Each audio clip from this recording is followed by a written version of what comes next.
Okay, so we are now getting ready to start with our UN75 dialogue this morning. Specifically, we wanted to focus on local government, and so we have invited members of the varying municipalities and village council administration from NAVCO to join us this morning on our UN75 dialogue.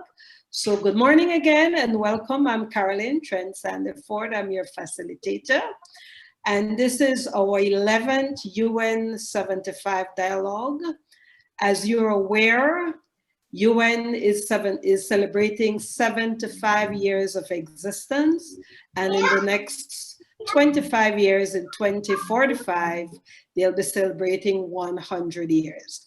You may also know that we are in the process of implementing or working towards the Sustainable Development Goals. However, COVID-19 to some extent has upended a lot of the work that has taken place. It has really changed the way we do things, whether it's our business, whether how we are educated, how we recreate, how we socialize.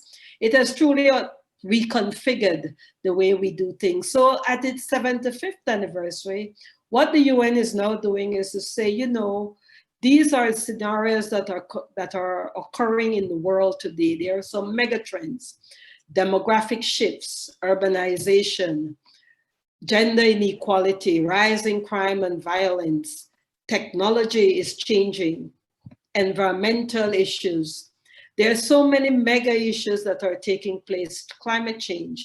And so the UN wanted to hear from you. They wanted to hear from people who are working at the local level. Throughout our 10 dialogues, one of the issues that never came up, or if it came up, it was in a very minuscule way, was the whole issue of Belize, the demographic shift that is taking place. And we felt that it was important for us to make a little adjustment and to introduce this dialogue to ensure that persons and individuals who are working within municipal councils and the village council get an opportunity to have an input and to really share with us what are those key issues and priorities, issues that are taking place within your community, and what would be your priority, your recommendations for priority actions. So I thought it best that we also have a very brief presentation, which I'm going to do. It only has about 6 slides, but it will introduce some of the issues that one may want to consider as we move forward with this dialogue. I want you all to know that I've also had a conversation with Clifford King from the Ministry of Local Government. He has also made some contributions that he wanted us to include in our reporting. And so for this particular presentation, I will just, like I said, be introducing some topics, and then we will start that conversation from you. So we have with us Perla, who is from UN as well, and she'll be helping me a little bit with this technological part of things, you know. So first of all, one of the things that has not necessarily been on the radar in Belize for conversation is the fact that Belize is urbanizing. It is said that by 2050, 70% of the population of Belize will be living in urban areas. By our definition in urban areas, these are considered only to be the municipalities. So these are the 2 cities and the 7 towns. So villages then that are growing and their populations are changing rapidly are not considered urban, even though they have taken on urban form. So if you look at the screen, you're going to see how within the global population, which is a global trend, that you're having an urbanization where you're having more urban population and your rural population is declining as your urban population is increasing. If you look at the right of the screen, you're also going to see what I have considered a traditional representation of what our statistics is saying, because you will continue to hear them say that, well, our statistics, 55% of our people are living in rural communities, so we have a more rural population. And then they will say only 45% is living in urban areas, which, as I have said, are limited to the 7 cities and towns, 7 towns and 2 cities. But the reality is that we actually have about 55% of our population living in urban areas and about 45% actually living in rural areas. And I will share with you why. Next slide, Perla.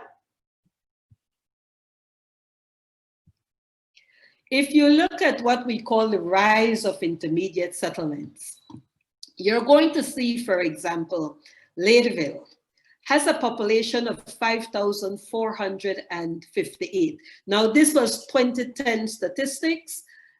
Very shortly, we are going to be having a housing and population census in 2021, and this is going to share, and we're going to have new data. But this will only be showing you a trend that has started from way back in 2010.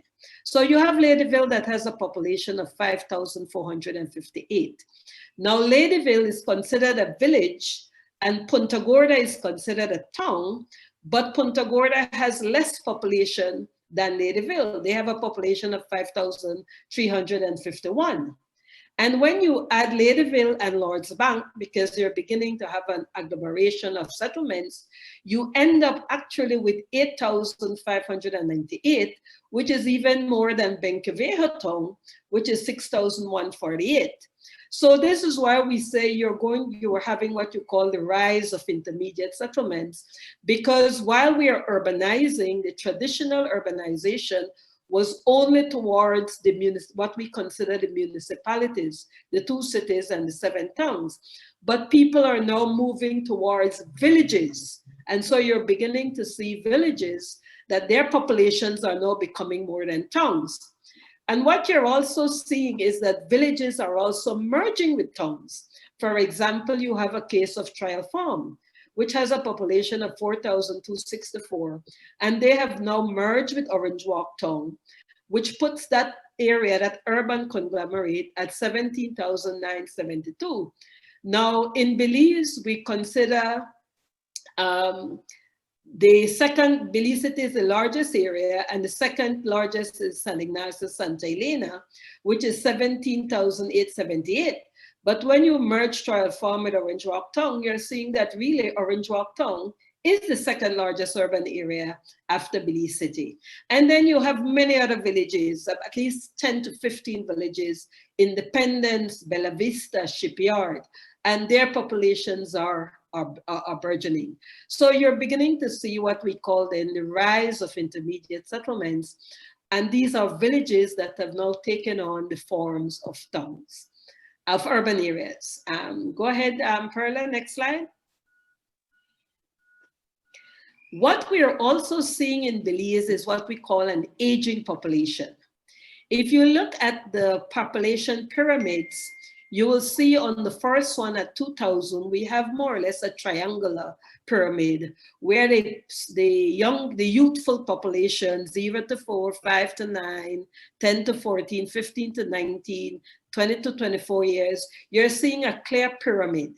But as you move to 2010 and onward to 2020, what you're beginning to see is that lower population age group, 0 to 4, 5 to 9, 10 to 14, they are becoming less.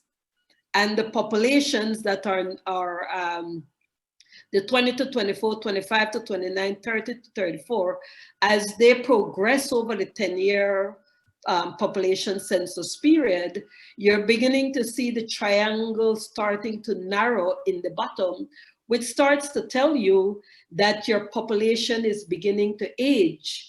You're having now less youthful population. And if you move towards the 2020, you're beginning clearly to see where the bottom of that pyramid, which you would see on your left, that triangle is no longer there. In other words, the shape of the pyramid is changing because the population is beginning to age. When you are having an aging population, then it is telling you as municipal managers, as village leaders, that at your local level as well, you have to start looking out for what are going to be the demands of an aging population. Next slide, Perla. So we have the urbanization taking place where our populations are moving into traditional urban areas, but more so into villages. And this is why we have the rise of intermediate villages. And then we have our population that is also aging. And while that is happening, we're also being impacted by climate change. And as you're aware, climate change brings rising sea levels. It brings more intense storms and extreme flooding. It brings higher temperatures, which is going to also impact urban areas much more because of the urban heat effect. What is the urban heat effect? Basically, what it is saying that heat is trapped in the cement streets, more so than the asphalt streets, but it is trapped also in the asphalt streets. It's trapped in the buildings. And the more we build higher buildings, concrete buildings, higher density, heat gets trapped in there during the day, and at night, when that heat is released, the temperature then of urban areas are going to be much higher than that of other rural areas, which are less dense and have more green and vegetation. And in addition, climate change, of course, as we have been seeing, brings unpredictable weather. Next slide, Perla. Now, we have a urbanization taking place. We have an aging population. We have climate change, but we also have what we call pre-existing urban development challenges. Poverty and challenging living conditions, environmental degradation, crime and violence, overburdened social services, insufficient leisure and recreational space. We have the rise in deaths from non-communicable diseases. Those are issues of cancer, hypertension, diabetes.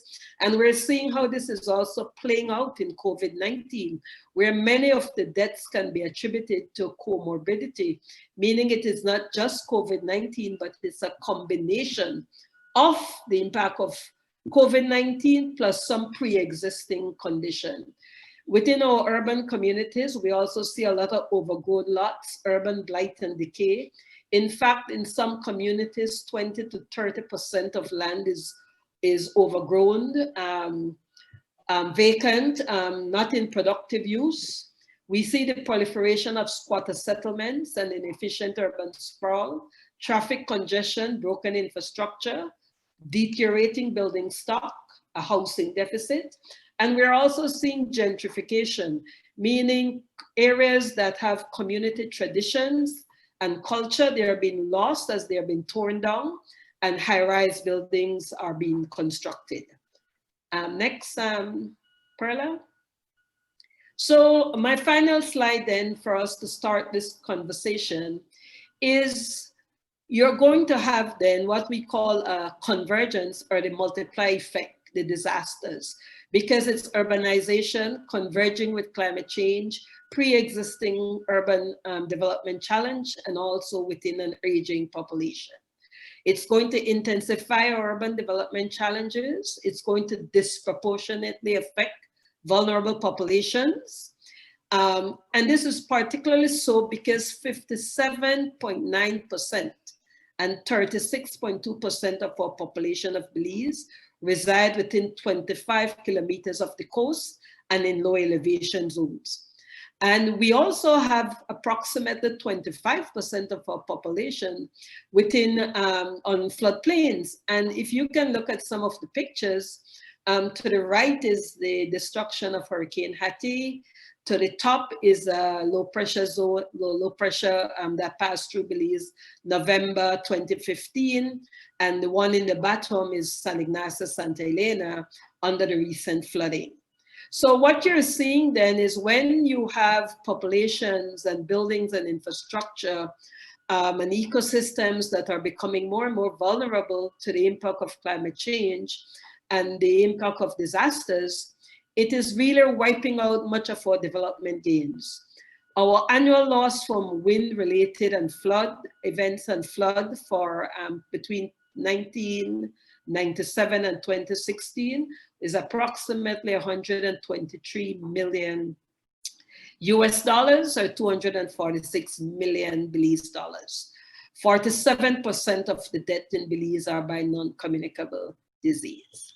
So that in itself brings us then to the great conversation which I want to have and which we want to have with you, and to start hearing a little bit about what are some of these issues that you see happening in your community as we speak.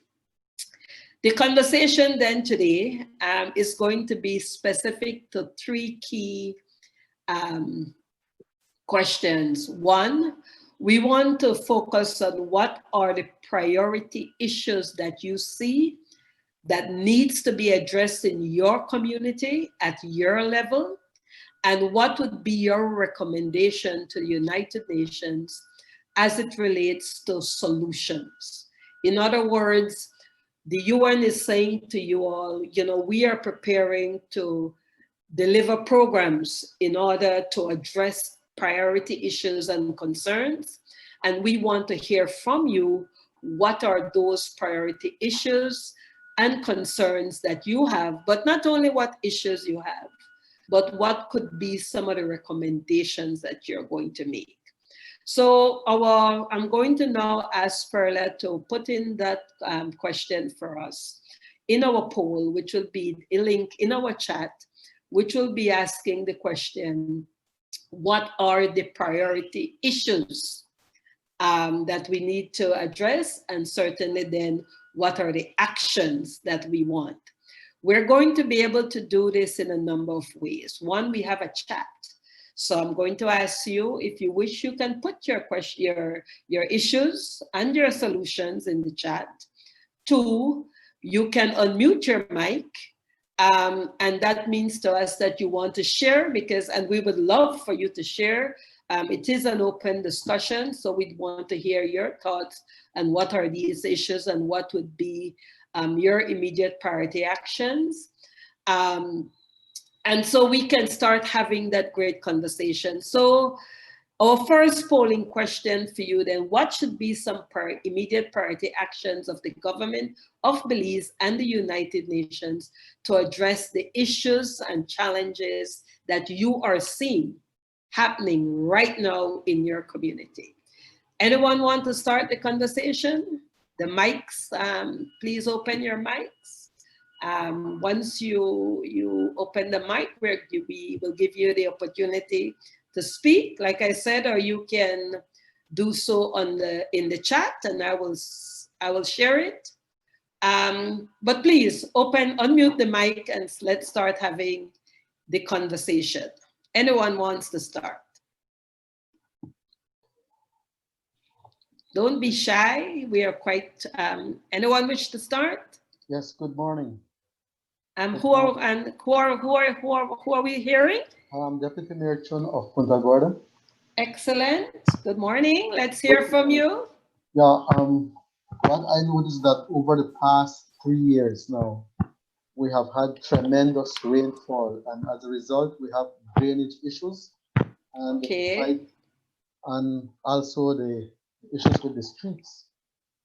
Remember that in PG we have far more rainfall than in North, and we have seen intensified rainfall as of these couple of years. So we definitely know that it's because of climate change.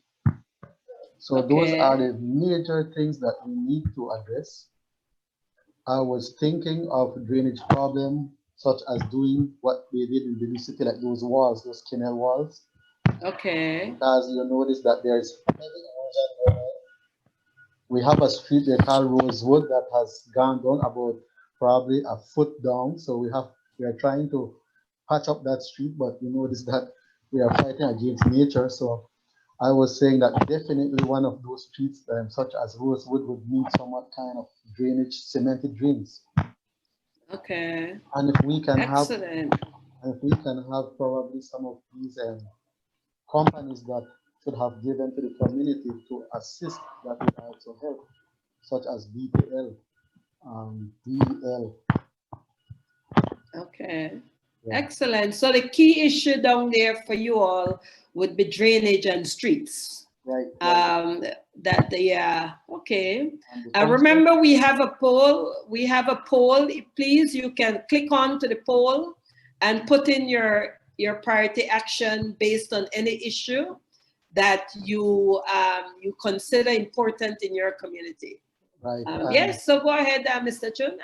Okay. Yeah. I was saying that the council, whatever council comes in, will not be able to address definitely these issues because Okay. there are more dollars. So the resources that you need. Right. Absolutely. Okay. Excellent. Yeah. Is that all right? So we have a chat, a comment. Okay.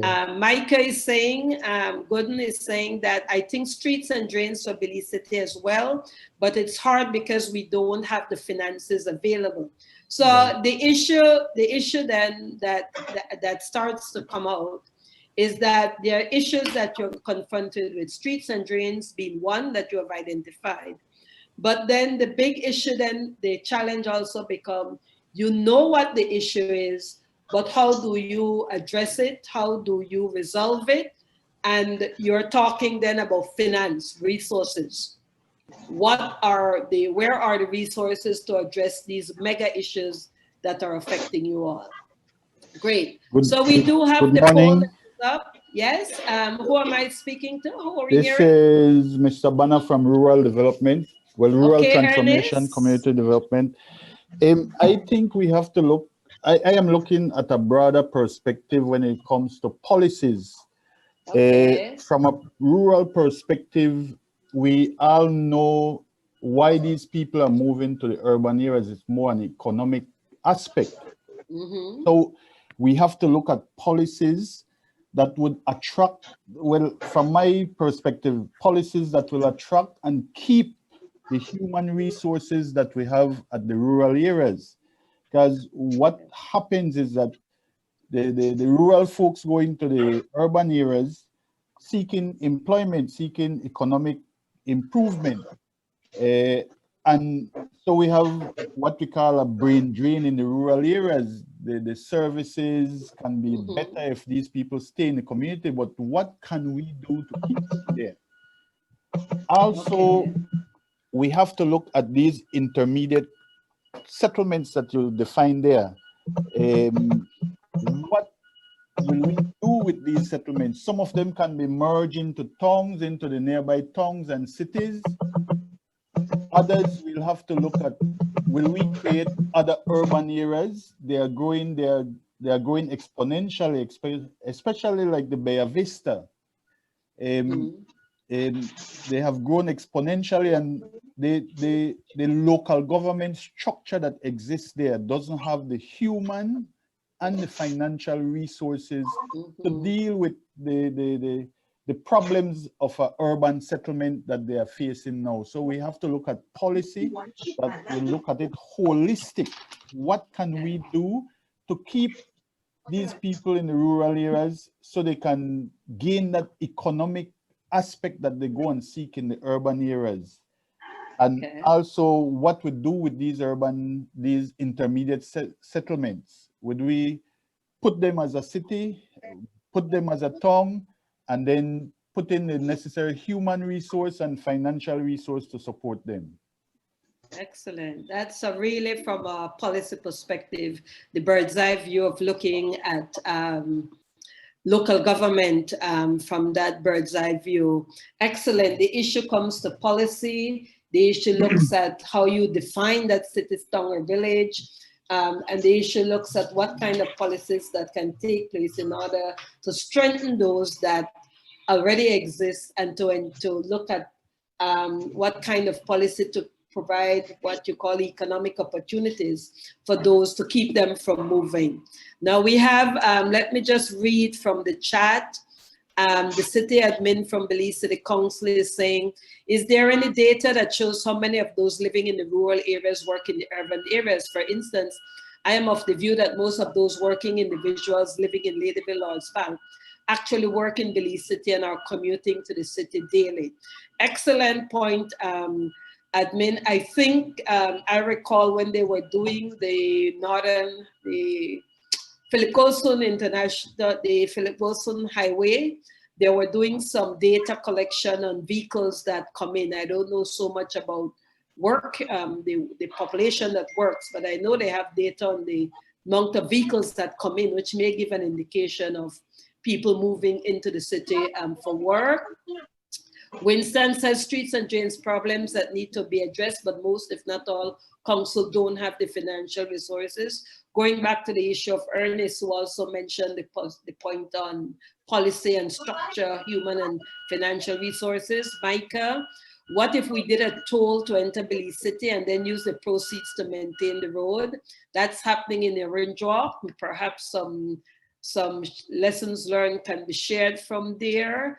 Aisha Gentle, in my experience, I see a lot of overgrown lots. It has to be a way to maintain them. Most of the owners don't live in the country, so it's just left as is. Maybe a team can put together that just go to these walkthrough to battle these lots.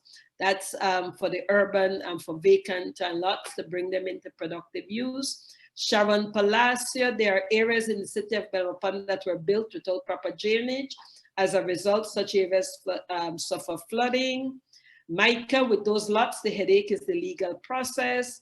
Chris Loza, example of policies being adjusted would be like Kikaka, has a village council, but they're operating like a town council because they're allowed to generate and collect revenues and also get subvention from central government to operate. Chris, this is an excellent information for other village councils perhaps to learn from. Sharon, Belmopan is known as a safe haven during a hurricane, therefore installation of proper drainage is urgent. So there are some key issues that have come out. The whole issue of finance, drainage, vacant property, the movement of populations from rural areas into the urban areas to work, the issue of structure, human and financial resources.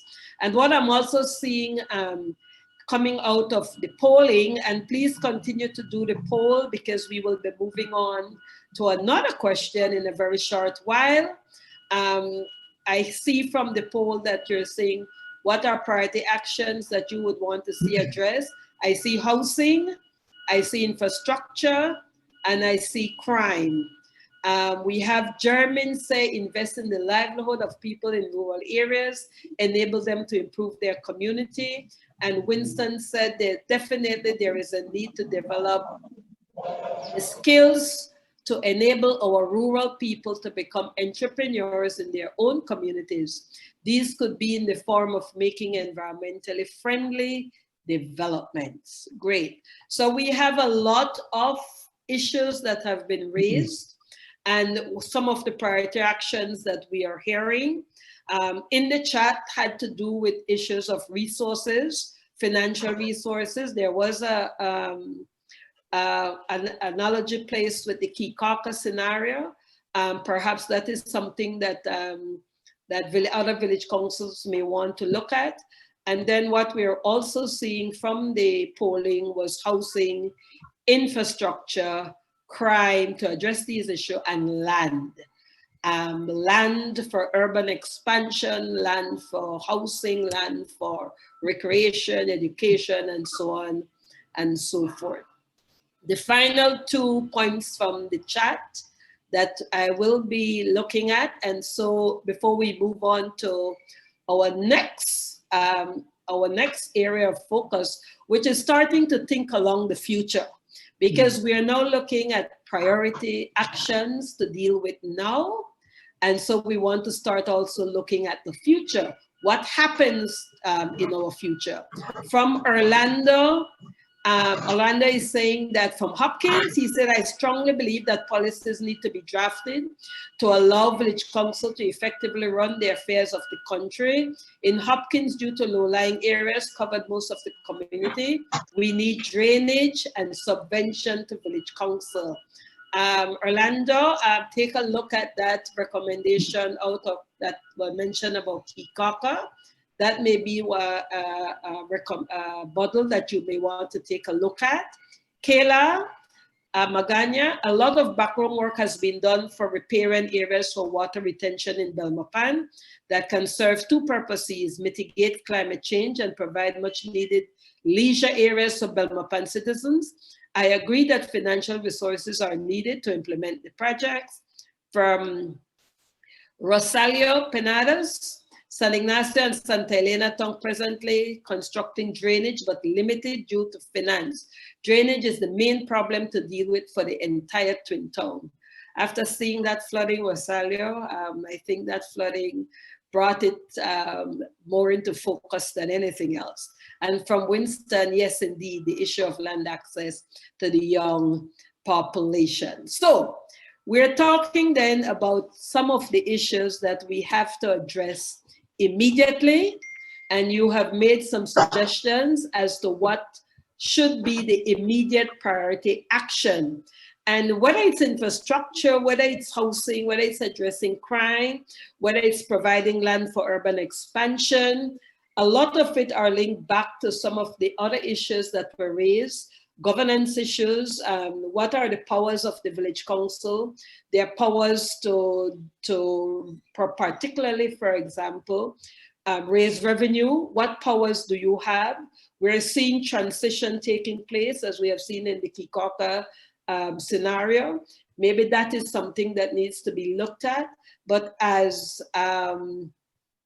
Ernest said, from the minister's perspective, there is also the need to look at it in a holistic way. So while things are happening, one has to look at the whole governance issue in terms of the hierarchy of the settlements, what makes a city, what makes a town, what makes a village.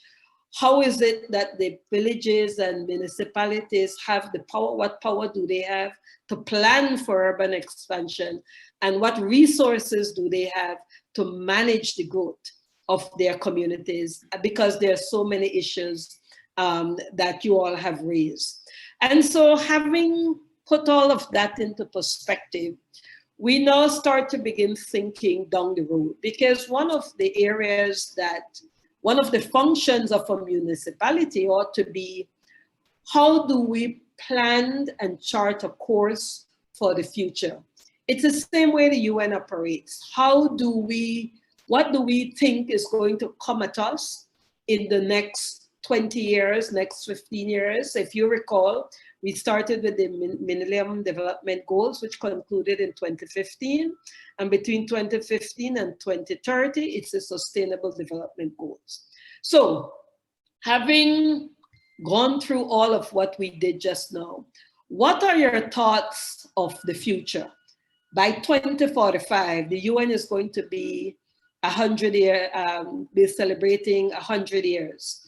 Belize will be celebrating at that time some 64, 65 years of independence. Do you think that Belize, considering all that you've said, do you have hope that the people of Belize and in the global community are going to be better off? Are they going to be worse off than today? Or do you think that they're going to be the same as today? And we're asking this question because we want to see where is there hope for change? And if we're discussing all these issues and we're saying these are the things that need to be done to address these issues, do we have hope for the future? Do we believe that it's going to be better off? Do we believe that it's going to be worse off? Or do you think that Belize and the rest of the world is going to be the same as is? And so you're beginning to vote, and it seems that most people are optimistic. You're saying that you're feeling that Belize is going to be, and the world is going to be better off. Now, can you give us some ideas as to why you have this optimism? And remember, we can put it in the chat. You can unmute and speak to it because you're voting. And so clearly you have hope. There's an optimism about the future. If you're saying that you believe the world and Belize is going to be better off. I see there has been an input of people, certain individuals feeling that we'll be worse off, both in Belize and in the global community.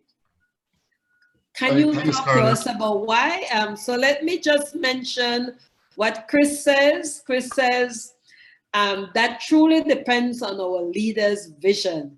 And then the leaders, we have different levels of leaders. Remember, we have leaders at the national level who speaks of the overarching, the country, the country as it moves forward. But you also have leaders at the local level, the managers, the mayors, the councillors. Whenever you put yourself up to office or you work within a municipal institution, whatever work you do today is really going to influence and shape the future. And so is it that in your better off, you feel that this is because this is happening? Or is it that you feel, well, we'll be worse off because this is happening? So I'm just going to say what Chris and Micah says, and then we're going to open up the mic. So Chris says that truly depends on our leaders' vision. Policies need to be put in place. Then us on the ground would implement these policies. Micah says works off because we're heading into a worldwide economic meltdown. Wow. Okay, so opening up the mic. Somebody was speaking. Yes, go right ahead. My name is Rodolfo Narvaez. I'm a counselor here at the Gorda Town Council. Okay. I'm very pleased to be with you all this morning, but I must share that even as much as I would like to be optimistic, I would have the tendency to be very negative about the future, no?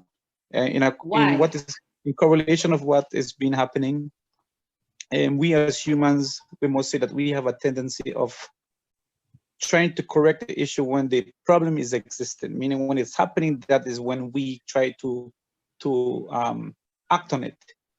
Okay. So in our case here, I must share here in Corozal, we have been facing difficulties, and but we are dealing with it now because we see that it's affecting.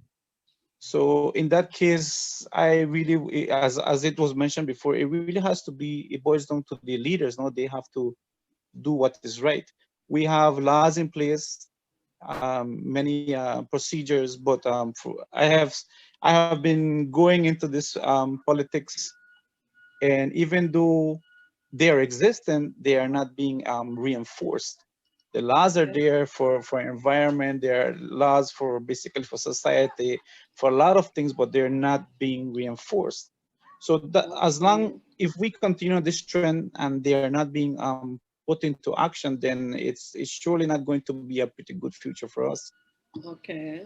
That's just a little input, no? Yeah, as to why, yeah. Absolutely. I mean, we gotta be faced that, you know, we have a tendency of always going around whatever laws we have, you know. There is a lot of what's it called, negativity and corruption as well that is involved, you know. So as long as we head in this direction, there's no way we can see a bright future. But I must agree that it needs to start on our leaders. Okay, excellent, great. So so let me read what Kayla says. Kayla says, I believe there is an opportunity to be better off. There has been a change towards local government being catalyst for change, not only as city town maintenance providers, but as leaders who can make impact at the local level. That's an excellent point, Kayla. And I think what Kayla is also saying is something that we're seeing, and it can also relate back to the previous point from Corozal, in that while we have been used to traditionally just being operational day to day, reacting, what you're beginning to see that there are some local governments, municipality leaders who are beginning to take the initiative to start think beyond a term of office and to start thinking long term. From Orlando, with the right legislators in place, I believe that the future will be better in the country. There is hope, and I strongly believe that it will be better. The elected bodies need to be willing to get the populace involved to better the future. They need to empower their people particularly in the rural areas. Somebody else was speaking. Go ahead. Yes. Hi, good morning, Ms. Caroline. Micah. All right, Micah, go ahead. I was saying, right, that as a young person, naturally I'd want to be optimistic, but knowing the facts and being aware, it really causes some pessimism. If we look at Belize individually, our debt to GDP ratio is almost 100%. If we look around the world, there is growing poverty, growing unemployment. The negative implications of this global pandemic has not really been felt to the level that it's projected. So with all of this in mind, I am very worried about the future. And despite whatever vision or whatever leadership we have, if we don't have the finances, we're not going to be able to be better off. I think we're going to have to look at rebuilding the economy, and we're going to have to start from scratch. Okay, excellent. Let me ask a question. As a young person, Micah, you also, for the young people, recently young people have been known to become more vocal, particularly using technology, for example, in terms of having their voices heard. What are your thoughts on the role of technology? Because yes, we have all these issues and challenges, but how can technology, for example, and how can young people become more involved in terms of changing that trajectory that you spoke of? I view technology as a catalyst for change. I think that technology is a plus, or it can be an asset to us. I think it's just how we use it. Okay. I think going forward, we're going to have to really look at how we could be innovative, even more innovative, in order to survive, in order to get to 2045. Okay, good. But I really don't have the answers. Okay, good. From Winston, better off knowing that we have a cadre of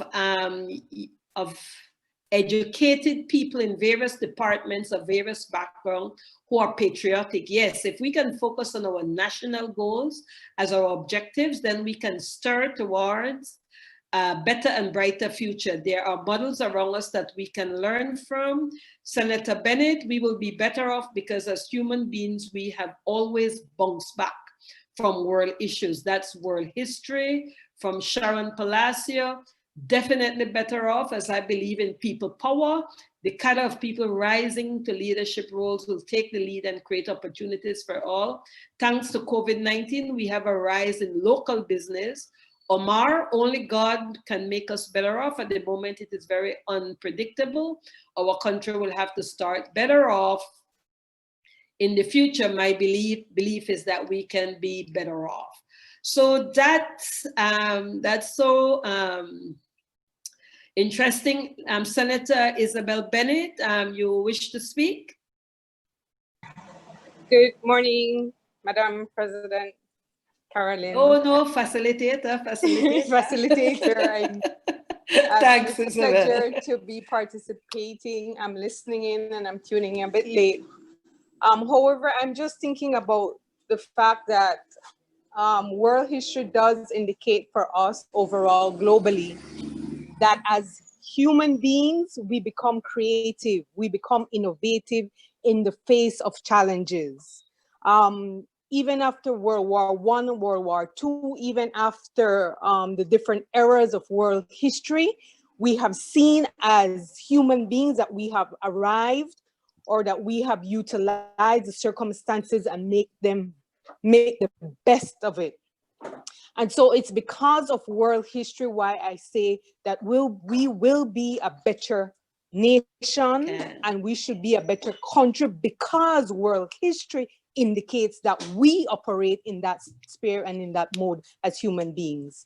In addition to that, though, we have seen the era of innovation or the era of industrialization, simply because people had moved or used science. And I'm saying this because I'm trying to say, basically, if we use research Research informs every decision. It's not about a policy being developed based on emotions or based on a crisis that is happening. Somebody earlier said we always tend to be reactive, and that is true. However, if we as a people, as leaders, utilize the skills mix that we have through research, we can definitely inform policies and laws that can benefit the nation.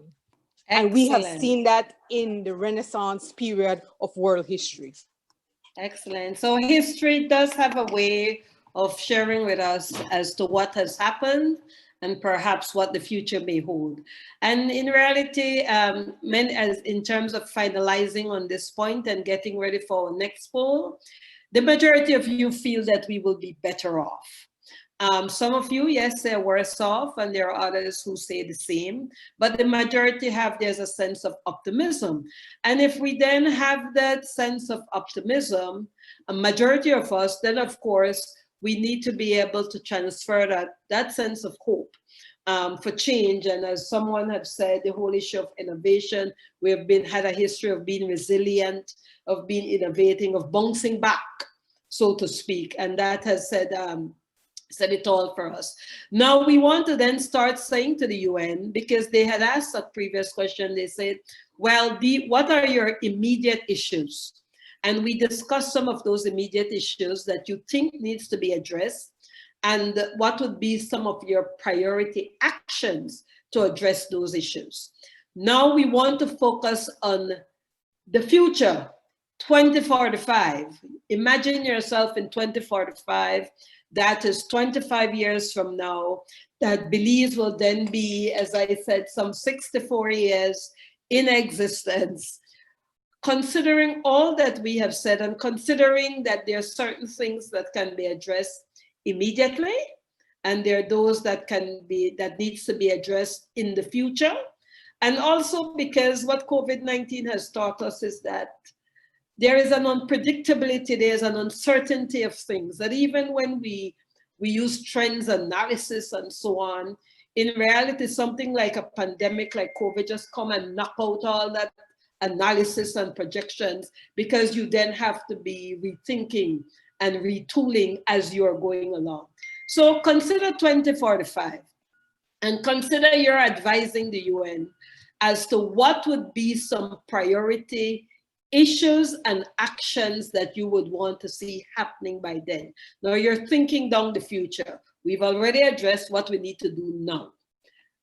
What is it that we need to address in the future to make this world a better place, to maybe overcome some of those persons who said, well, it's going to be worse off, or it's going to be the same. What do we need to do to change that? What is it that we need to do to support and buttress that optimism, to know that, hey, we are working towards something? The mics are open, the chat is open, and Perla has put in the chat the question for the new poll, which is what should be the future priorities of the government of Belize and the United Nations to address these challenges.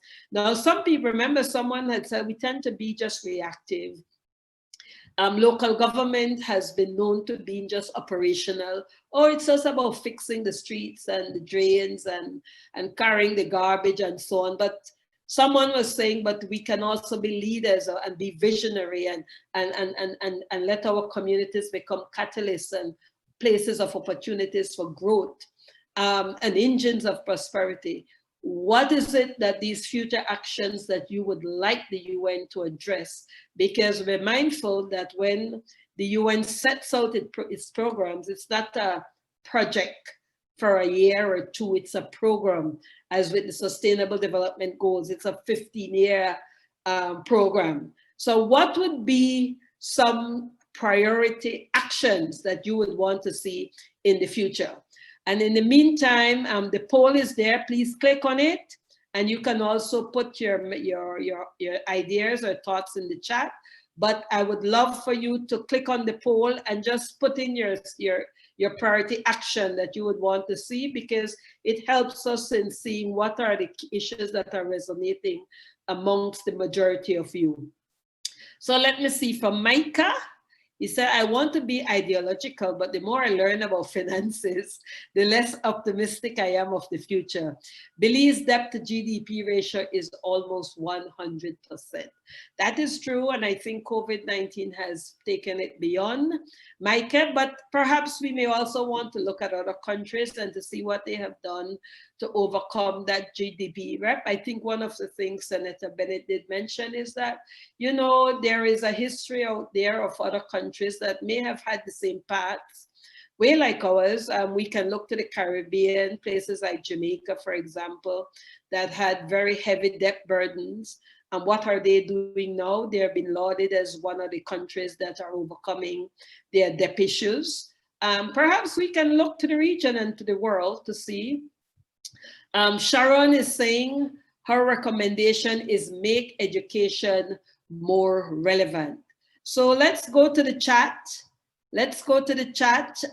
Again, I will continue to speak to what the chat is saying, but could you please vote on the line, on the poll? Please click onto the poll that Perla puts up. What should be the future priority actions of the government of Belize and the United Nations to address these challenges? Please put in your ideas, because these are the ideas that are going to inform programs and projects that are going to be rolled out by the United Nations in terms of its long-term vision.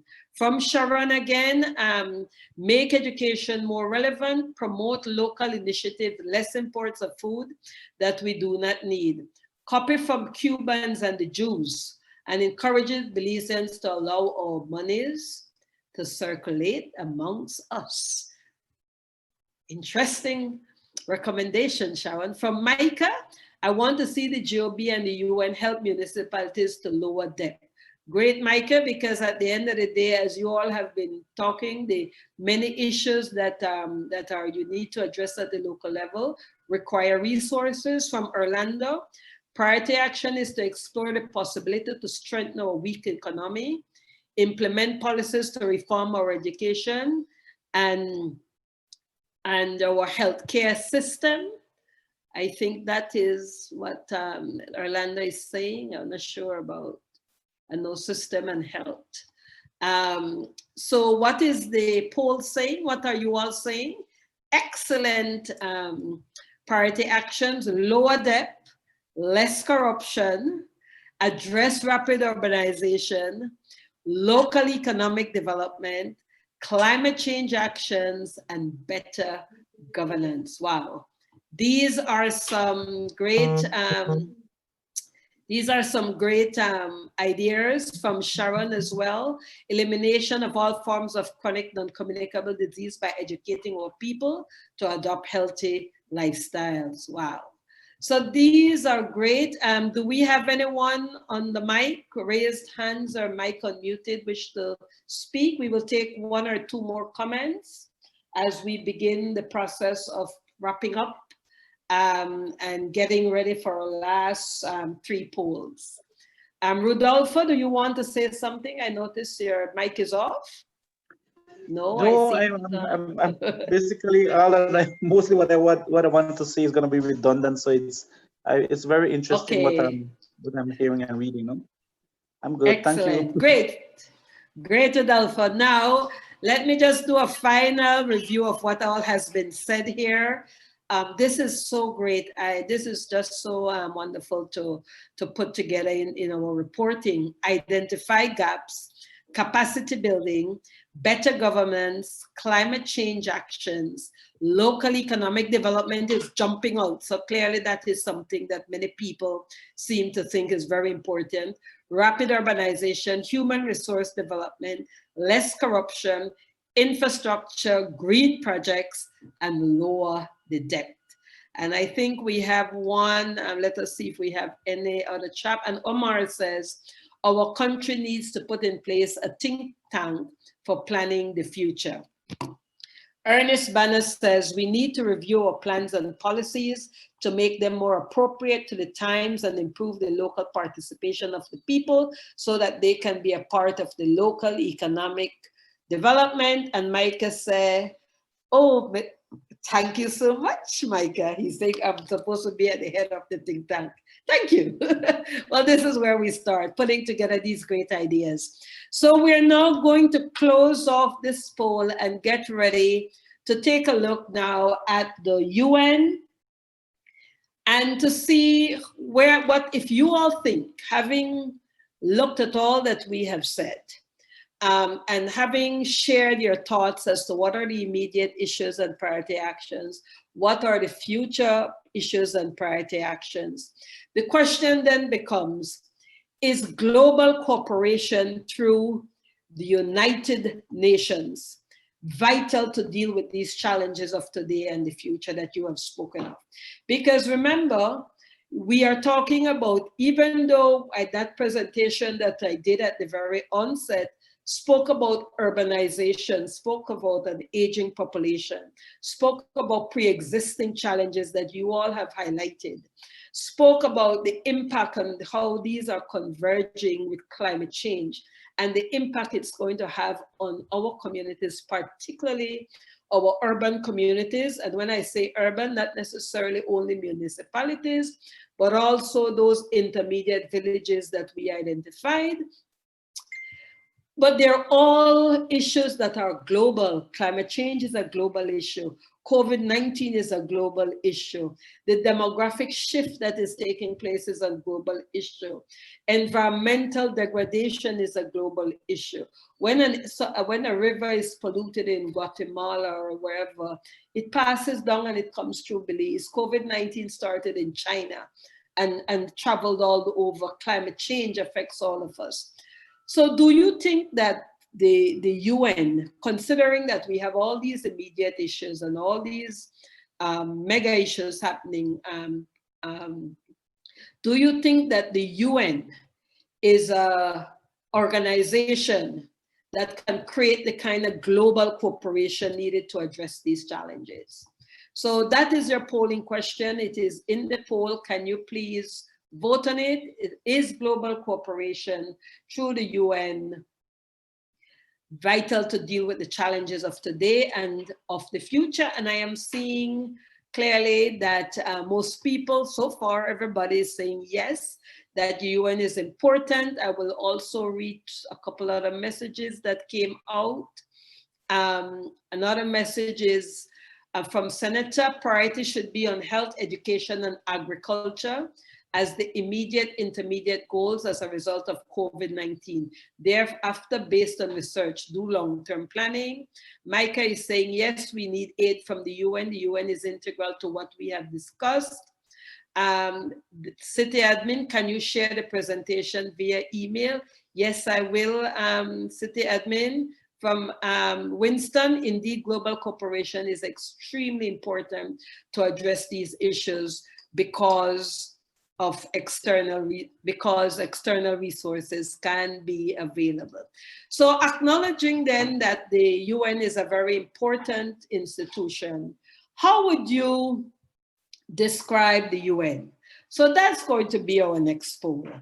And after that, we have one more poll where you're going to make recommendations to the UN as to how they can improve to do better.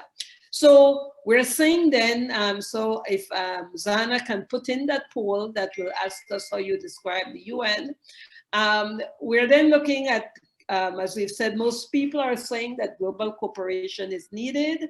Let me just share what the chat also said after. Winston said, yes, indeed, global cooperation is extremely important to address these issues. All right, because external resources can be available. Sharon saying global cooperation is the way forward as we are one world and one people. The one world, one people, one earth. That's coming from Sharon. Now, our second to last question then is, how would you describe the UN? What is the word, one or two words that you would describe the UN? They would like to know how you think of them. And it will be interesting to hear your perspective. Some of you may have had an interaction with the United Nations through some project or program, maybe through some stakeholder consultation that you did. Maybe you, like I said, you are a beneficiary of a program. Maybe you participated as an administrator of a program. But how would you describe the UN that you know, the UN that you see, or the UN that you've heard about or interacted with? So there's a poll up. You can put, again, like I said, in the chat, you can speak to what word you would describe the UN. 1 or 2 words would be good. Can you put it in the chat? So we're beginning to see some words coming out. Let me see. Micah is saying essential, impacting. Senator Isabel is saying the UN can most definitely increase capacity building needs to drastically so that our own people can plan and execute. The poll is saying trustworthy, multi-agency approach, impacting, helpful, a partner. Very positive words that are being used to describe the UN. Trustworthy, multi-agency approach, and that's one approach. They do have, I think, Perla comes from the one UN. You know, you have persons coming from UNICEF, UNDP, UNFPLA, UNEP, and so on and so forth. And then you have the one UN. And so you have the multi-agent, impactful, helpful, partner, trustworthy. We also have maintain international peace for free movement and trade. And Winston is saying resourceful. So those are some great words that we have in terms of describing the UN. Now, our last polling question that we're going to ask you is, if you were to speak to the UN today, what would you say to them in order for them to improve on the work they do from your perspective of working in local government? What areas, or what would you say to the UN as to how is it that you want to see them improve so that they can address the challenges that you're seeing confronting you each and every day, but also the challenges that you're seeing coming at you? Because we speak of today, but as we are saying and we've been discussing, it's not just about reacting, it's not just about day to day, it's also about what is going to come at us for the future. So Sharon says resourceful ability to bring partners together as a characteristic of this describing the UN. So a final poll then is, how can the UN better manage these challenges? So you have issues in your community, you can put it in the chat, like I said, or you can put it in the poll. What is your recommendations to the UN to say, hey, these are our issues and these are our problems. This is how you can better help us to manage these challenges. Okay, so if we can hear some recommendations that we can share with the UN to say, this is what members of some village councils, members of city and town councils, members of the policy people at the ministry, they're saying this is what needs to be done to address the challenges that we currently have. And as we've said, we've seen what these challenges are. We've spoken about them, from drainage to an infrastructure, to local economic, to capacity building, to financial and human resources, to healthcare, to education, to local economic opportunities, we discussed quite a number of them. Okay, so we see assisting the local government to overcome the challenges, include NGOs like the Rotary. So you want to see the UN include more civil society in its work. I see here from Micah, we need an open door policy between UN and municipalities. Interesting, because UN, as we all know, works in partnership with countries, but UN also has a policy of collaborating with grassroots institutions and civil society, and perhaps The area of working with municipalities need to be strengthened. That's a good one.